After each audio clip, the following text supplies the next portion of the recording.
कि आज इस खबर का हम जिक्र कर रहे हैं वो है यूएई के ऊपर ईरानी हमला। और खबर आ रही है यूएई के सबसे ज्यादा व्यस्ततम एक ऐसे पोर्ट से जिस पोर्ट को यूएई ने स्ट्रेट ऑफ हॉर्मुज का बाईपास बना लिया था। फुजैरा पोर्ट के ऊपर ईरान का हमला हुआ है और ऐसे में भारत की कड़ी प्रतिक्रिया आई है, क्योंकि उस हमले में 3 भारतीयों के घायल होने की भी सूचना है। स्ट्रेट ऑफ हॉर्मुज चर्चा में है, आप सभी अब तो इसके विषय विशेषज्ञ हो चुके हैं। स्ट्रेट ऑफ हॉर्मुज पर एक उत्तर की तरफ जहां ईरान है तो दक्षिण की तरफ ओमान का हिस्सा है, और उस ओमान के जो नीचे वाला हिस्सा है दैट इज यूएई। असल में यूएई को, जो कि यूनाइटेड अरब अमीरात, जो 7 अमीरातों से मिलकर बना हुआ है, उसमें एक हिस्सा जो फारस की खाड़ी की तरफ है और उसका एक हिस्सा यूएई का ओमान की खाड़ी की तरफ है। यानी स्ट्रेट ऑफ हॉर्मुज में ना खुलते हुए ये बाहर की तरफ खुलता है, और ये वाला जो एरिया है इस तरफ है फुजराह पोर्ट, जो कि स्ट्रेट ऑफ हॉर्मुज का बाईपास है, और इसी की वजह से यूएई इन दिनों ऑयल एक्सपोर्ट कर रहा है। स्ट्रेट ऑफ हॉर्मुज की जगह इसका इस्तेमाल हो रहा है। भारत भी लगभग 6 लाख बैरल पर डे तेल इस फुजराह पोर्ट से मंगाकर अपनी आवश्यकता की पूर्ति कर रहा है, और आज इसी फुजराह पोर्ट पर हमला हुआ है। इस हमले के साथ साथ कहानी निकलती है कि अमेरिका ने बदले की कार्रवाई करते हुए ईरान की 4 फास्ट बोट्स को डुबो दिया। हम लोगों ने चर्चा जो आज करनी है वो इस बात की कि पर्शियन गल्फ में जहां स्ट्रेट ऑफ हॉर्मुज चोक करके इस तरफ से आने वाले सभी जहाजों को ईरान रोक कर बैठा है, उसी ईरान ने आज यूएई का वो हिस्सा जो ओमान की खाड़ी की तरफ खुलता है वहां पर हमला किया है। यह हमला इस फुजराह करके जो जगह है इस पोर्ट के ऊपर हुआ है। यह जगह मैंने आपके सामने मार्क कर दी, शायद अब आप इसको रिलेट करके समझ पाएं।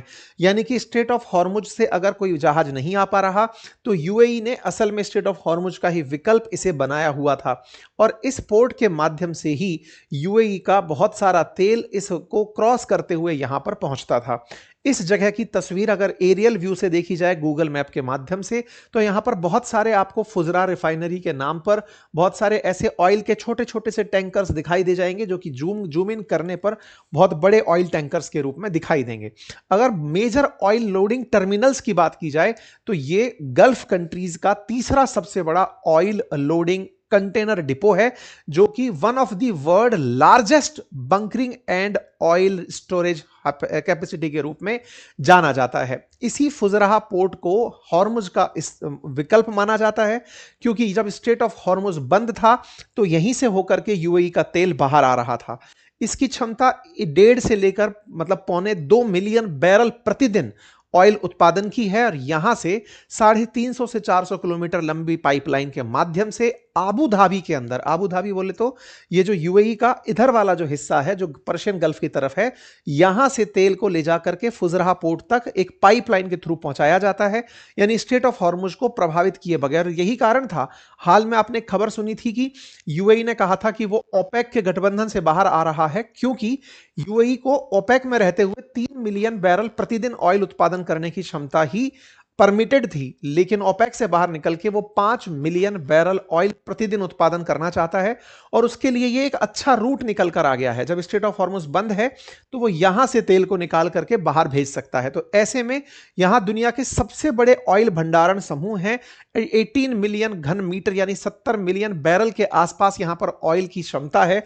ऐसे में फुजराह पोर्ट पर अब हमला होना यह समझाता है कि यह बड़ा ही स्ट्रेटेजिक था, और ईरान ने सोच समझकर, ताकि यूएई को असर दिया जाए तो अमेरिका भी उस दर्द में पीड़ित हो।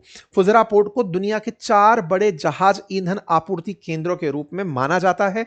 यहां पर कल शाम को यह हमला हुआ, जिसकी तस्वीरें आपके सामने कुछ इस तरह से निकल कर आ रही हैं। कल भारत के अंदर विधानसभा चुनावों के चलते बहुत सारी जगहों पर न्यूज कवरेज में इसको जगह नहीं मिल पाई। आज हमने आपके सामने इस खबर को इसलिए रखा है क्योंकि अगर यह जगह प्रभावित हुई तो भारत के पास स्ट्रेट ऑफ हॉर्मुज बंद होने के बाद यूएई से जो तेल आ रहा था अब वो भी प्रभावित होने लगेगा, क्योंकि इस जगह की ये तस्वीरें निश्चित ही भारत की ऑयल सप्लाई को बाधित कर सकती हैं।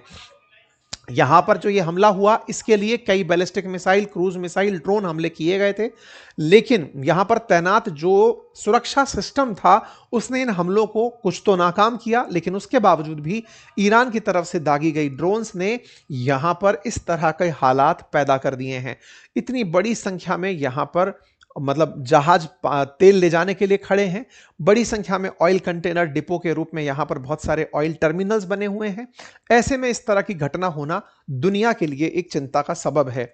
यूएई के द्वारा कल इसकी जानकारी पब्लिक को दी गई। यूएई के द्वारा बाकायदा इसका अलर्ट सबको दिया गया और जैसे ही इसका अलर्ट आया दुनिया भर से प्रतिक्रियाएं आना शुरू हो गई। यूएई की तरफ से जो जानकारी दी गई उसमें यह जानकारी थी कि जब से ईरान का अटैक शुरू हुआ है, मतलब जब से यह युद्ध शुरू हुआ है, तब से 549 बैलिस्टिक मिसाइलें अब तक ईरान पर दागी जा चुकी हैं। 29 क्रूज मिसाइलें दागी जा चुकी हैं और 2260 ड्रोन अब तक यूएई के ऊपर चलाए जा चुके हैं। इनमें से जो कल की घटना थी उसके अंदर 4 यूएवी, 3 क्रूज मिसाइल और 12 बैलिस्टिक मिसाइल दागी गई, जिनकी वजह से ये सारी स्थितियां बनकर के आई।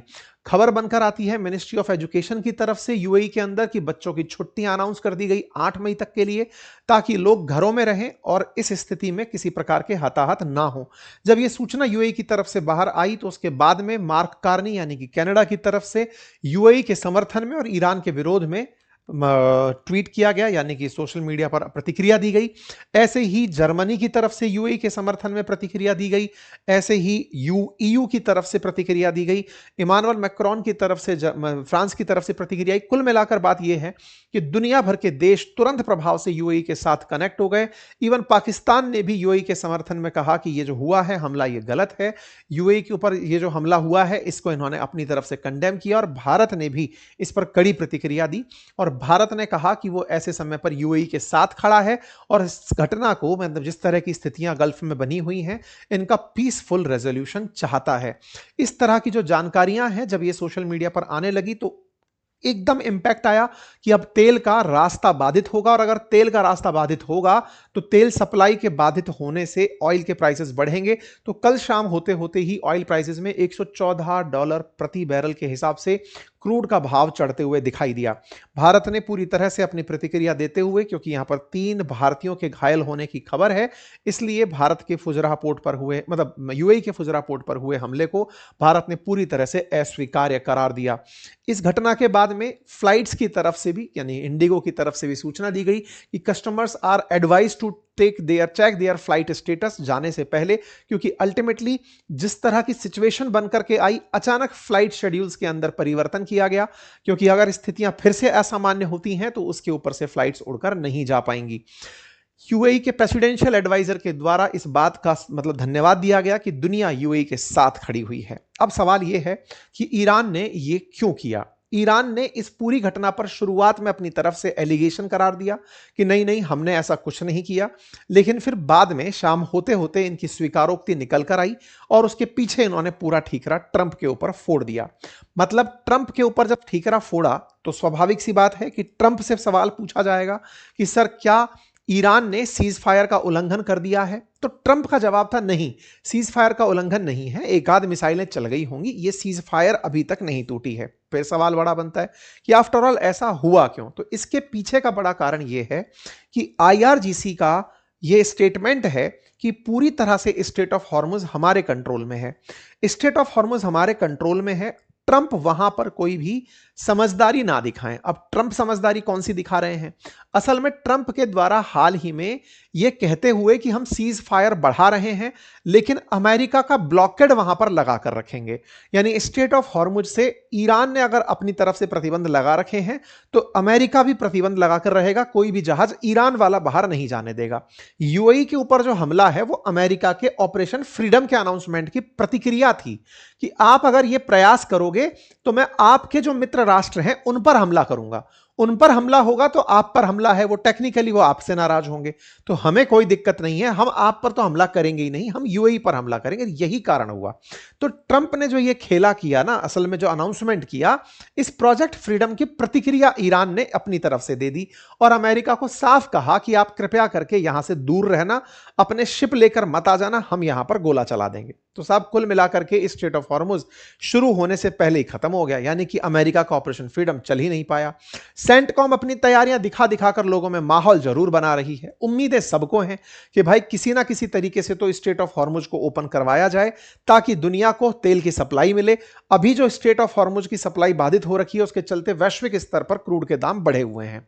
खैर, अब देखने वाली बात यह होगी कि ईरान को कंट्रोल कैसे किया जाए। ट्रंप का कहना यह है कि सेंटकॉम ने 4 वो जो बोट उड़ती है ना इनकी, वो पानी में उड़ती है, पानी में चलती है, छोटी छोटी सी बोट जो है, बी बोट्स जिस तरह की हैं, हनी बी बोट्स, उन बोट्स को टारगेट अमेरिका के द्वारा किया जा रहा है ताकि उन बोट्स के माध्यम से आईआरजीसी के प्रभाव को कम किया जा सके। हालांकि आईआरजीसी ने साफ कहा है हमारी सारी की सारी बोट सुरक्षित हैं।